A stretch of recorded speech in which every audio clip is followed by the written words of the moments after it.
దావీదు అనుకున్నదేమిటి? గొర్రెల కాపరిగా మంచి పేరు సంపాదిద్దాం అనుకుని ఉంటాడు పాపం. ఇప్పుడు 100 గొర్రెలు ఉన్నాయి, 200 గొర్రెలు సంపాదిద్దాం అనుకుని ఉంటాడు. తను అనుకున్నదేమో గొర్రెల కాపరిగా విజయం సాధిద్దామని. కానీ దేవుడేమో రాజ్యాన్నే పరిపాలించే మహారాజు చెయ్యాలని. సహోదరి సహోదరులు, నీ పట్ల నీవు కలిగి ఉన్న ఆలోచనల కంటే నీ పట్ల నా దేవునికి ఉన్న ఆలోచనలు బహు శ్రేష్టమైనవి.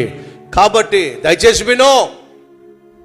నువ్వు అనుకున్నది జరగనప్పుడు నీ మైండ్లో ఒక ఆలోచన పెట్టుకో, నేను అనుకున్నది జరగడం లేదంటే నా దేవుడు తాను అనుకున్న దాన్ని నా జీవితంలో జరిగించబోతున్నాడు. నేను నా గురించి అనుకుంటున్న దానికంటే నా జీవితం పట్ల దేవుడు అనుకుంటున్నదే బహుశ్రేష్టమైనది.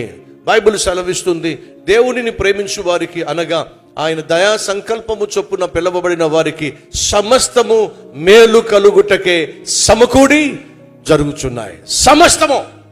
కాబట్టి ఈరోజు నీ జీవితంలో ఏదైతే నీకు కొంచెం అభ్యంతరకరంగా ఉందో, ఏదైతే ఈరోజు నీ జీవితంలో కొంచెం నష్టకరంగా ఉందో, ఈరోజు కొంచెం ఆయాసకరంగా ఉందో, ఏదైతే కొంచెం అపాయకరంగా ఉందో, ఏదైతే కొంచెం ఆవేదన కలిగిస్తుందో, దాని వెనుక దేవుని యొక్క మహత్తరమైన ప్రణాళిక ఉంది.